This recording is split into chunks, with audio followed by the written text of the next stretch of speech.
que llega a este mundo. Nosotros sabemos que tú has venido de Dios, el Padre, para ser nuestro Maestro y que enseñas los caminos de la verdad. Las palabras que oímos de ti son espíritu y son vida. Pero ¿quién es digno de abrir el libro rompiendo el sello? Tú solo, que diste vida por nosotros y nos compraste para Dios con tu sangre. Danos a conocer el misterio del reino de Dios y las inagotables riquezas de tu corazón. Descúbrenos los tesoros de la sabiduría, de la evidencia de Dios que en ti se una. Haga que tu palabra penetre en nuestras almas, guíe con la luz nuestros pasos, ilumine nuestra senda, hasta que amanezca el día y se siembren las tinieblas. Tú que vives y reinas por los siglos de los siglos. Amén. Bueno, yo creo que hoy no lo vamos a pasar bien porque vamos de boda. Nos vamos a la boda de Caná.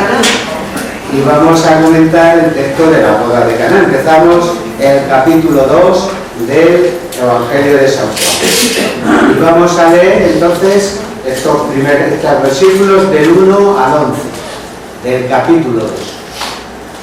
3 días después hubo una boda en Caná de Galilea. La madre de Jesús estaba invitada. También no estaban Jesús y sus discípulos. Se les acabó el vino, y entonces la madre de Jesús le dijo: no les queda vino. Jesús le respondió: mujer, no intervengas en mi vida, mi hora aún no ha llegado. La madre de Jesús dijo entonces a los que estaban sirviendo: haced lo que él os diga. Había allí 6 tinajas de piedra, de las que utilizaban los judíos para sus ritos de purificación, de unos 80 o 100 litros cada una. Jesús dijo a los que servían: llenad las tinajas de agua, y las llenaron hasta arriba. Una vez llenas, Jesús les dijo: sacad ahora un poco y llevádselo al maestresala. Ellos cumplieron sus órdenes. Cuando el maestresala degustó el vino nuevo, sin saber su procedencia, solo lo sabían los sirvientes que habían sacado el agua. Llamó al novio y le dijo: todo el mundo sirve al principio el vino de mejor calidad. Cuando los invitados ya han bebido bastante, se sacan más corriente. Tú, en cambio, has reservado el de mejor calidad para última hora. Esto sucedió en Caná de Galilea. Fue el primer signo realizado por Jesús. Así manifestó su gloria y sus discípulos creyeron en él. Muy bien. Bueno, unas bodas en Caná. Caná era un pueblecito pues, que estaba cerca de Nazaret. Si recordáis, cuando Jesús llama a Natanael y Felipe le dice: hemos encontrado de quien escribió Moisés y los profetas al hijo de José de Nazaret. Dice Natanael: de Nazaret puede salir algo bueno, porque eran 2 pueblos que estaban muy cerca y tenían pues esas rivalidades de pueblo entre uno y otro. Que Natanael era de Caná nos lo dice el mismo Juan, cuando después de resucitado se aparece a unos cuantos de sus discípulos en el lago, y entre ellos estaba Natanael. Leed Juan 21:2.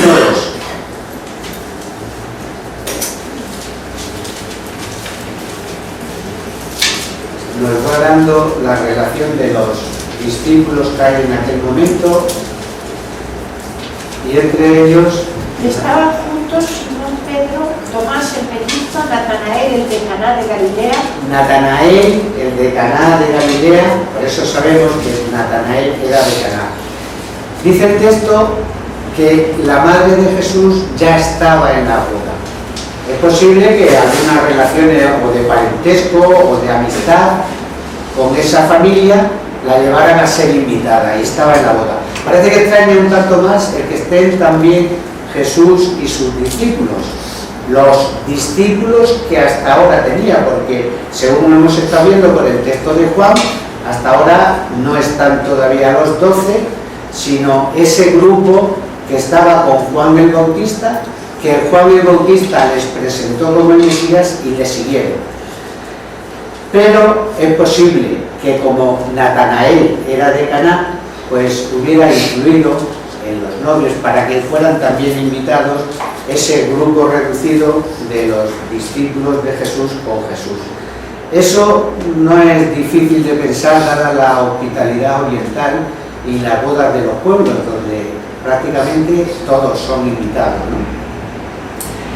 En la boda de los pueblos, y esto sucedía yo creo que en nuestros pueblos hace unos años, yo por lo menos cuando era pequeño me acuerdo que los menesteres de todo el guiso y de servir, pues la llevaban a cabo las mujeres, las amigas o familiares de los novios, ¿no?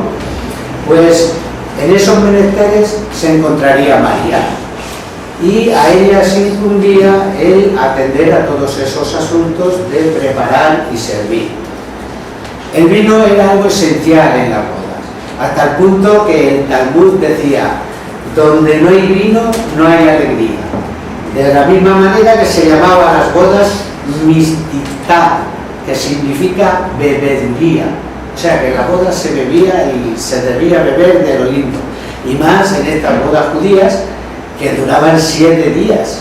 Las bodas, si la novia era virgen, 7 días. Y si era viuda, 3 días. Con los que los invitados no eran siempre los mismos, se renovaban porque no estaban los 7 días de boda, pero la boda en sí duraba 7 días. Bien, pues el vino llegó a faltar en esta boda y con ello pues un poco venía el desdoro, el apuro, la vergüenza para esta familia, ¿no? Que algo esencial en una boda, algo fundamental como era el vino, llegara a faltar. María, que está entre pucheros y como ya veremos ahora, atenta siempre a las necesidades, porque este es un texto donde se ve especialmente la función de María mediadora, esa María que está pendiente de cada uno de nosotros. Pues María, que está en la cocina, hecha en falta, es la primera que se da cuenta que falta el vino.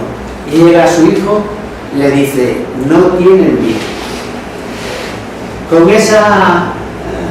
Con ese aviso a su hijo, María espera de su hijo que haga algo especial, que haga algo extraordinario, que solucione el problema. María intenta la solución del problema. María espera una intervención especial y sobrenatural de Jesús. Por eso esa comunicación que hace a los sirvientes es medio orden o medio consulta, Esta escena, sin embargo, descubre el velo sobre el misterio de la vida oculta de Nazaret y sobre el conocimiento que María tiene de su hijo. Como esa interlocución que hay entre María y Cristo y esa respuesta de Cristo da pie a varias interpretaciones, las vamos a dejar para el final. Seguimos con la boda.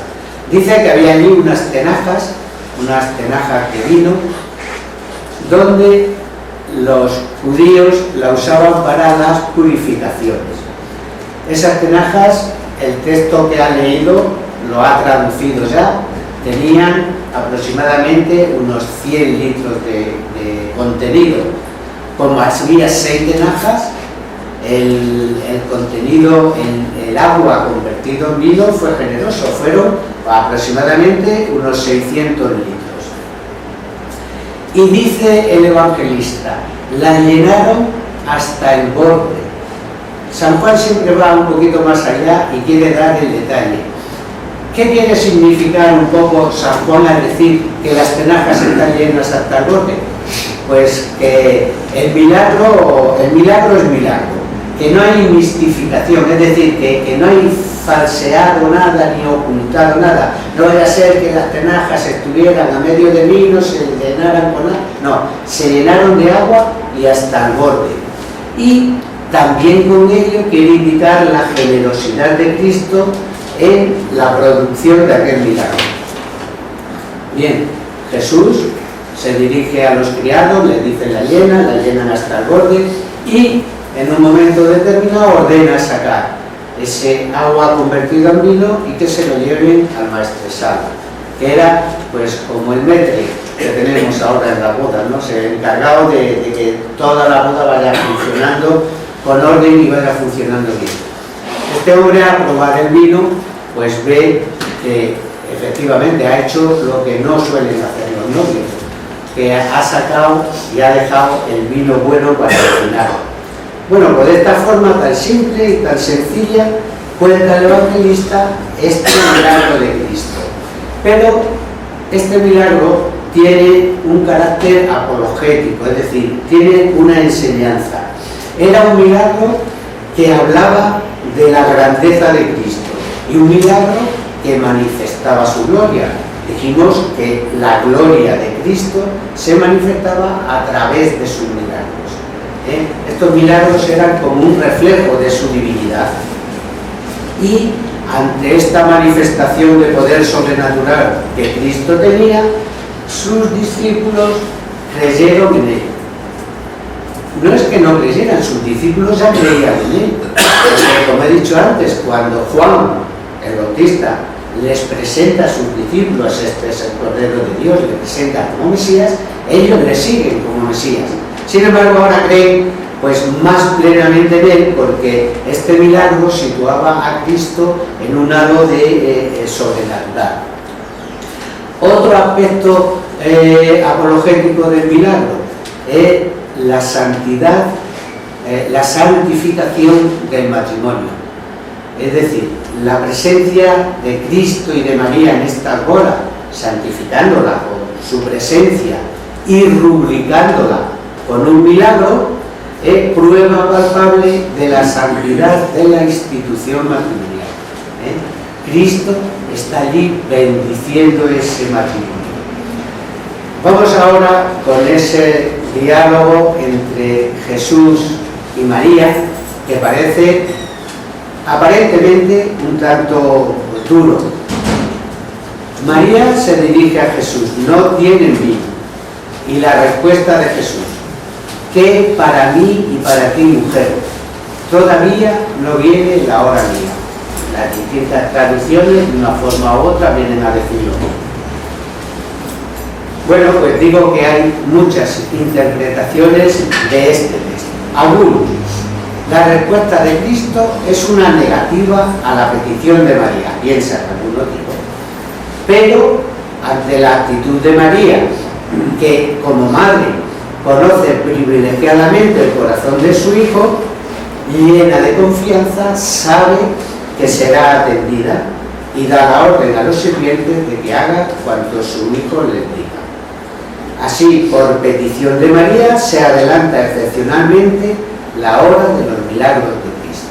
Bueno, pues esto dicen algunos. Otros dicen: la respuesta de Cristo diría a María que le dejase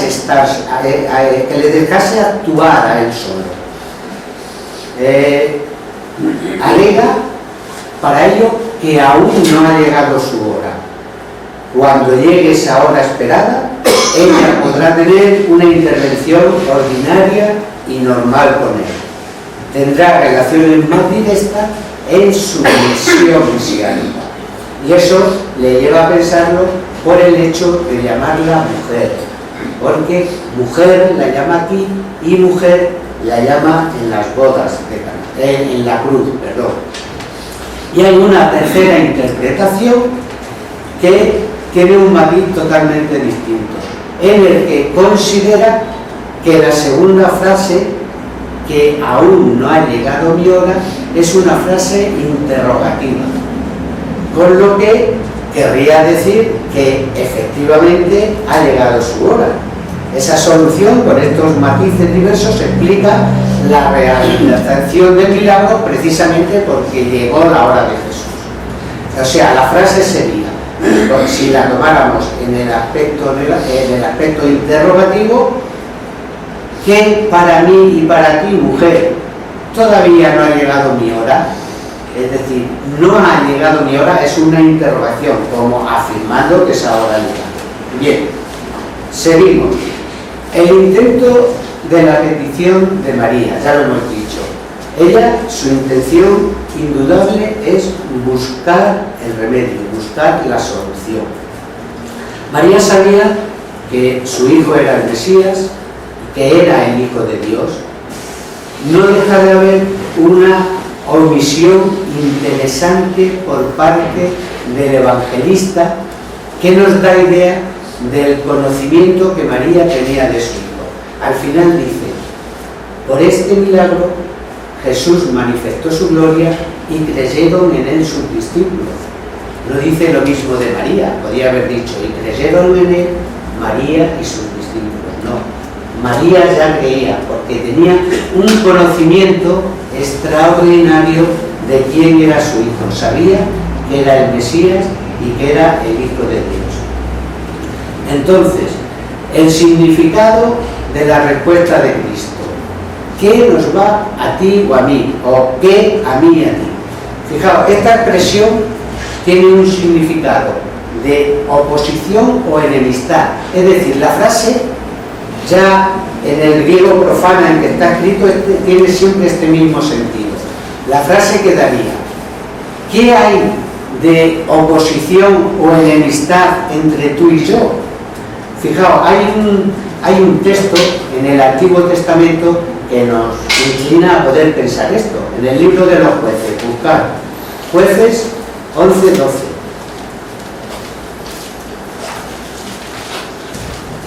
Donde Jefté manda unos mensajeros a los hijos del rey de Amón para que le dijeran una frase muy parecida. Jefté se puso en camino con los ancianos de Israel y el pueblo le nombró su jefe y caudillo. Jefté repitió todas sus palabras ante el Señor en español. Jefté despachó mensajeros al rey de los amonitas con estas palabras: ¿qué tienes contra mí para que hayas venido a luchar contra mi país? ¿Qué tienes contra mí? Aquí estaba esto, pero la frase es la misma. ¿Qué hay entre tú y yo para que vengas a pelear contra mí? Como diciendo, pues, no somos amigos o no hemos sido amigos hasta ahora. ¿Qué hay entre tú y yo para que vengas a pelear contra mí? Bueno, pues ese sería el sentido de la frase. ¿Qué hay de oposición o de enemistad entre tú y yo?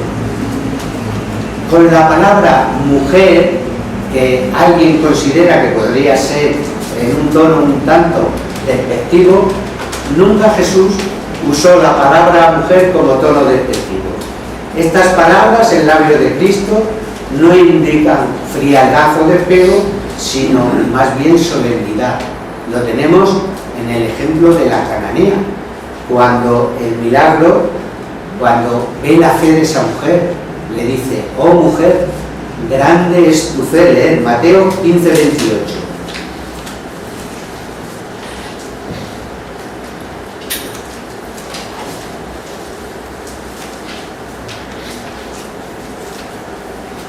Entonces Jesús le dijo: mujer, qué grande es tu fe, que te suceda lo que pides. ¿Veis? En este caso, el término mujer aplicado por Cristo no implica ni mucho menos frialdad o despego hacia la mujer, sino todo lo contrario, un poco de admiración por la fe de esta mujer.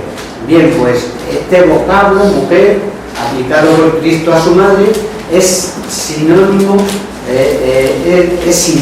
de madre, pero dicho con más solemnidad.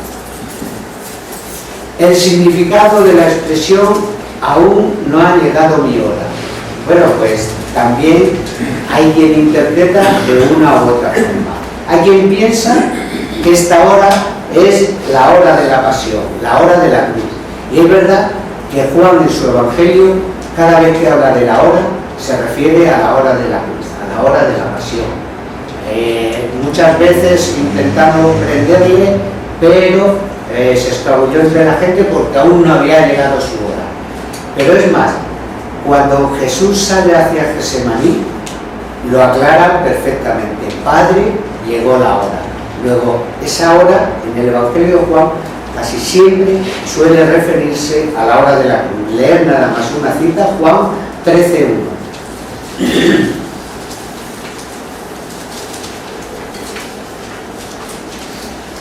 Antes de la fiesta de la Pascua, Sabiendo Jesús que había llegado su hora de pasar de este mundo al Padre, ¿Veis? Y especifica, sabiendo Jesús que había llegado su hora, y además ¿qué hora?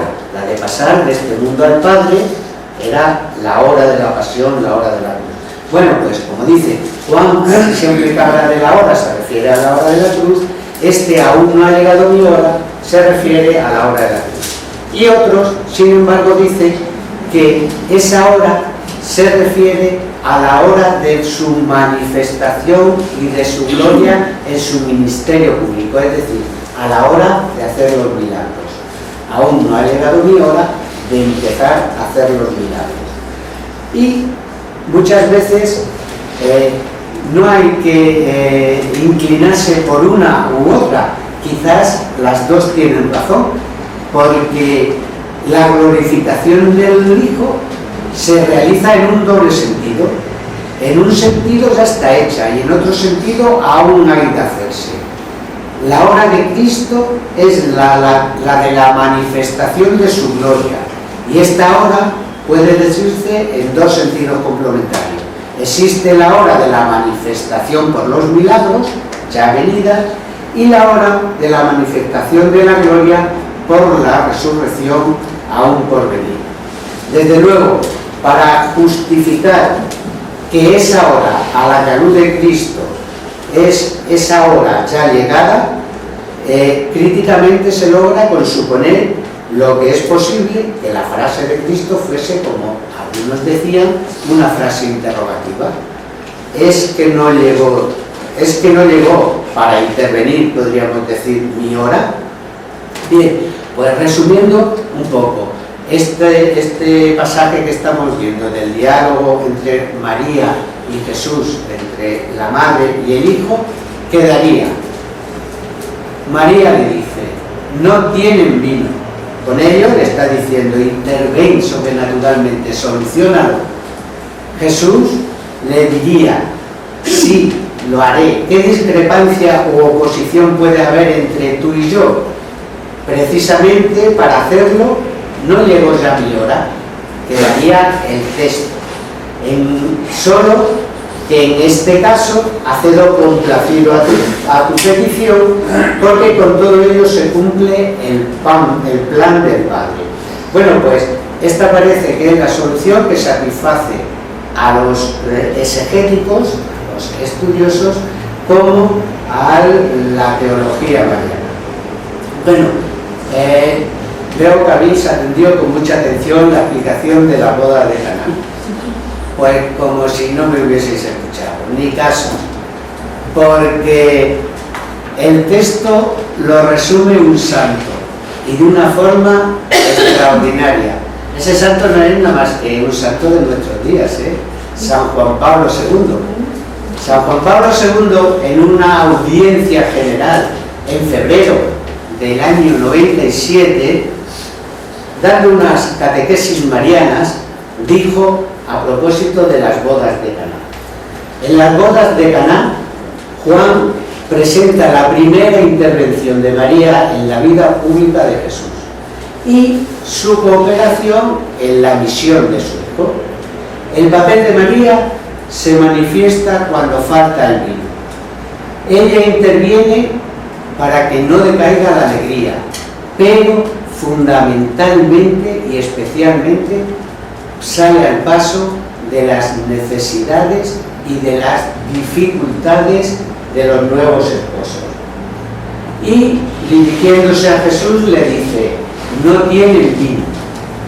María expresa su preocupación y espera una intervención extraordinaria, dado que Jesús no tiene vino. Tiene que sacárselo de la manga, porque no tiene vino. La respuesta de Jesús a María: mujer, ¿qué nos va a mí y a ti? Todavía no ha llegado mi hora, expresa un rechazo aparente, dice el Papa.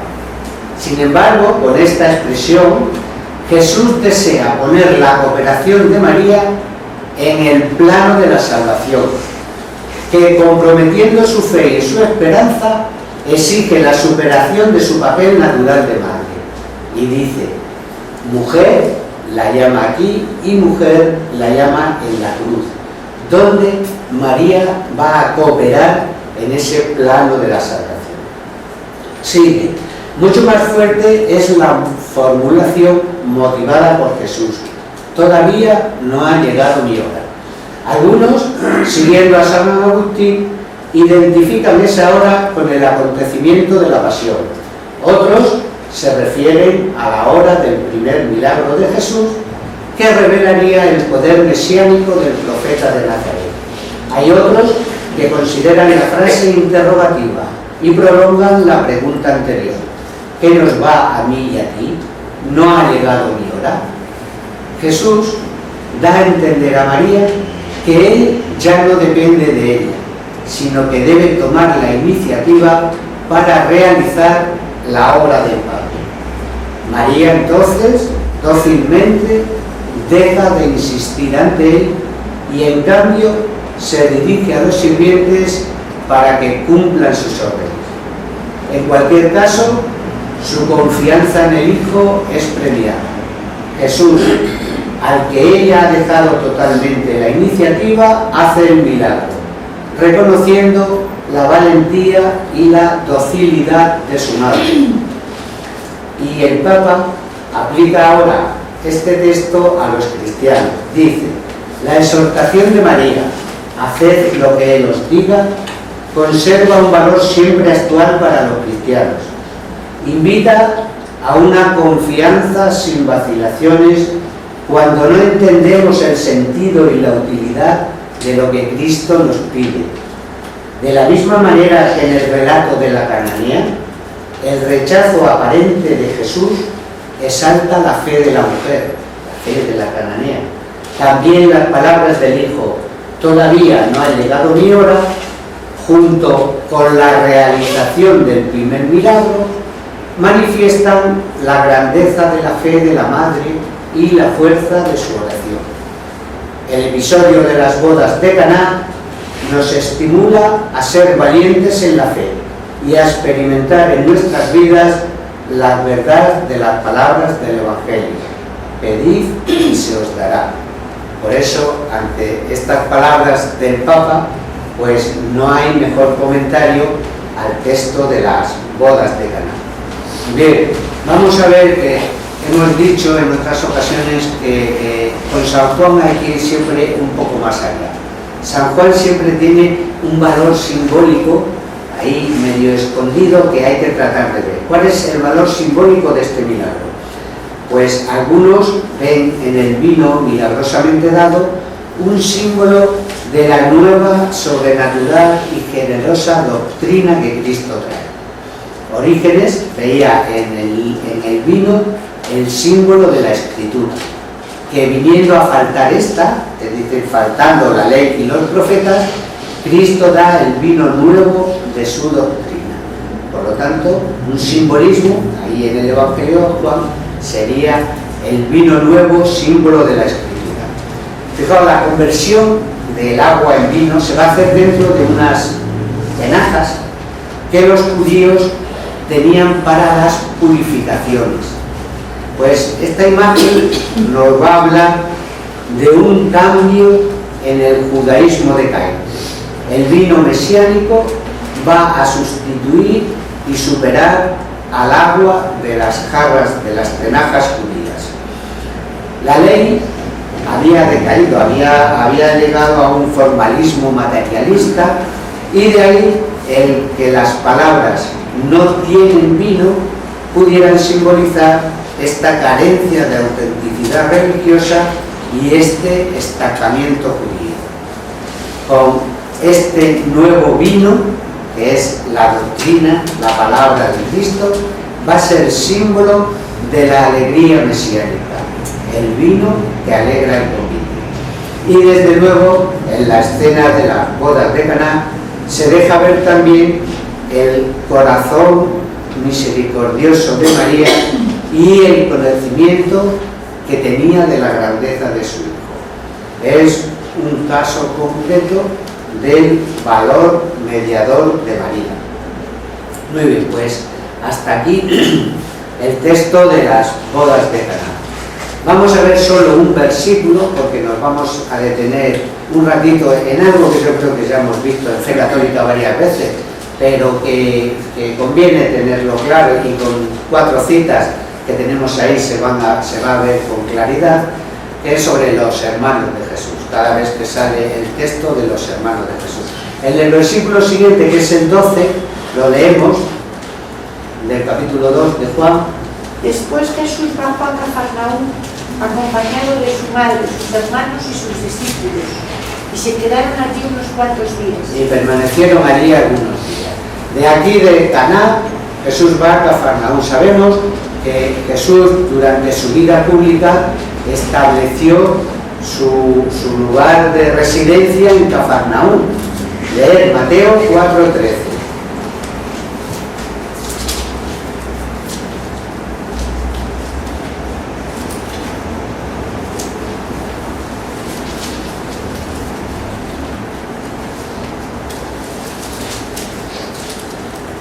Dejó Nazaret y se fue a vivir a Cafarnaúm, junto al lago, del término de Zabulón y Neftalí. Dejó Nazaret y se fue a vivir a Cafarnaúm. Leemos Marcos 2:1, 2 citas y es suficiente. Marcos 2:1.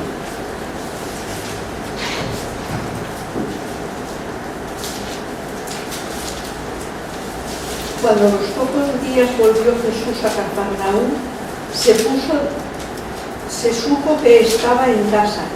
Acudieron Sí, se supo que estaba en casa y acudieron, es decir, era su lugar habitual de residencia, que sabemos que Jesús pues estaba predicando y estaba siempre predicando en distintos lugares, ¿no? Pero sí tenía fija su residencia en Cafarnaúm.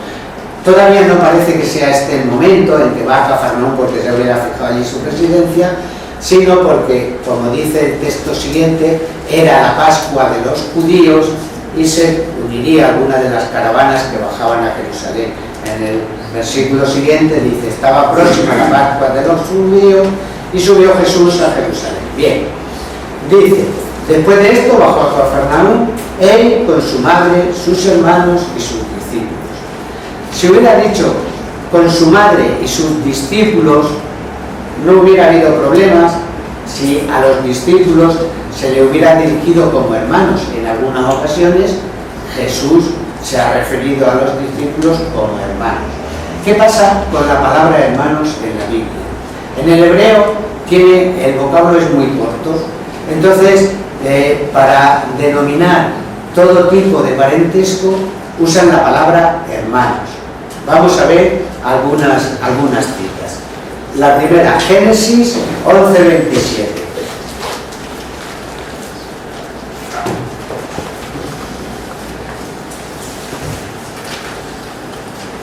Estos son los descendientes de Terah. Terah engendró a Abraham, Nahor y a Aram. Aram engendró a Lot y murió cuando vivía su padre Terah. Vale. Hemos dicho, la descendencia de Terah, el padre de Abraham. Terah tuvo 3 hijos, que son Abraham, Nahor y Aram. Y dice, y Aram tuvo un hijo, que fue Lot. Luego, ¿qué son Abraham y Lot? Tío y sobrino. Está claro, ¿no? Pues vamos a leer Génesis 13, 7, 8. Hubo contiendas entre los pastores del ganado de Abraham y los del ganado de Lot. Habitaban entonces aquella tierra cananeos y feniceos. Sí. Dijo pues Abraham a Lot: que no haya contiendas entre los dos, ni entre mis pastores y los tuyos, pues somos hermanos. ¿Veis? Abraham y Lot, que son tío y sobrino, sin ningún problema. Dice que no haya contienda entre nosotros, pues somos hermanos. En el Evangelio aparecen varias veces los hermanos de Jesús. Ahí fuera está tu madre y tus hermanos, y otras veces incluso hermanas, pero en un texto aparecen los hermanos de Jesús con nombres y dan el nombre de 4 como hermanos de Jesús. Vamos a leer Marcos 6:3.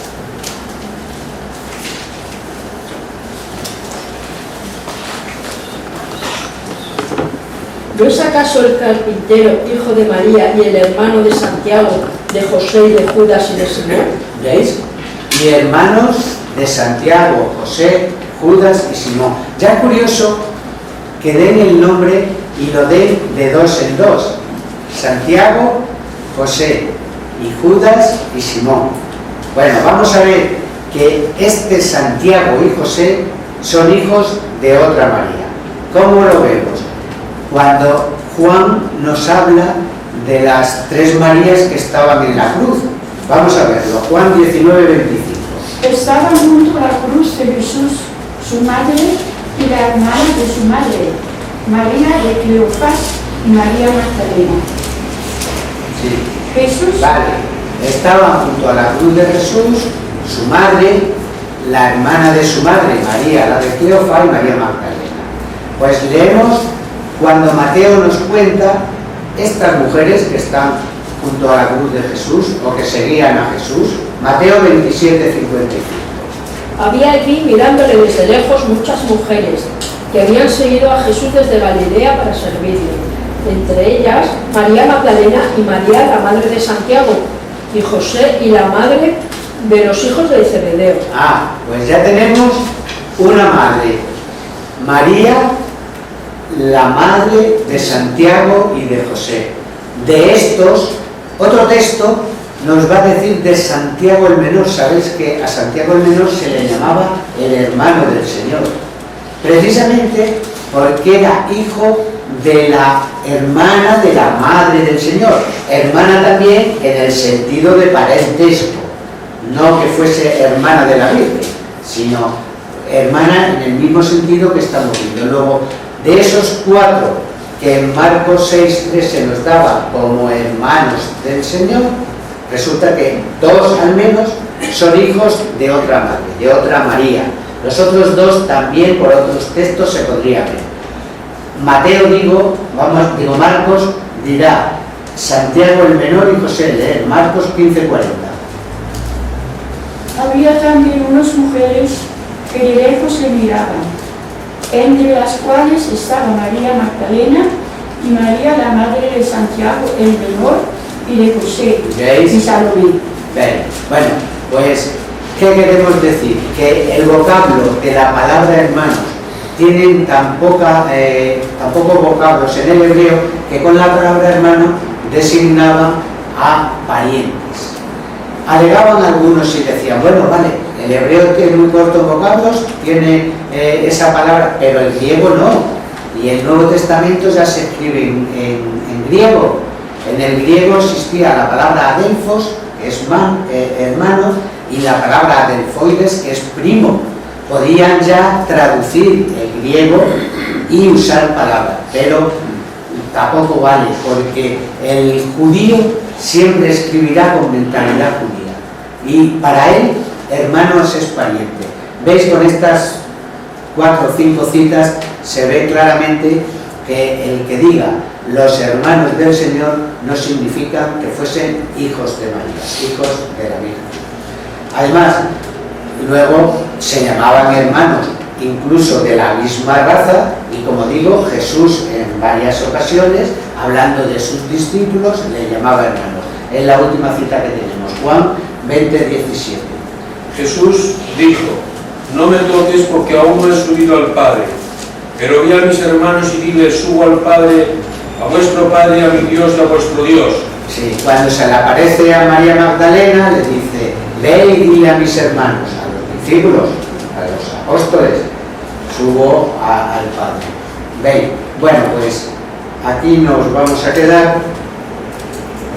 y el próximo día, no es que el próximo día tenemos vacaciones hasta el 12 y el día 12 seguirá Ángel con los salmos. ¿Empezamos? Bien,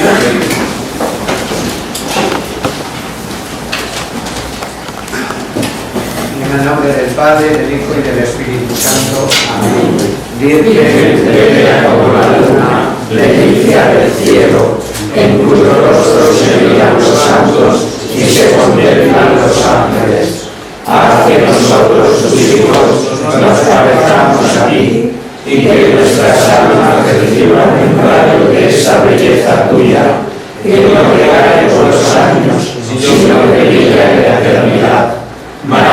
sol del cielo, despierta tú la vida donde haya muerte, e ilumina los espíritus en que haya tinieblas, reflejándote en el rostro de tus hijos, concédenos un deseo de tu luz y tu fervor. María, poderosa como un ejército, concede a nuestras vidas la victoria. Somos tan débiles y nuestros enemigos se sobrevejen con tantos estragos, mas con tu bandera nos sentimos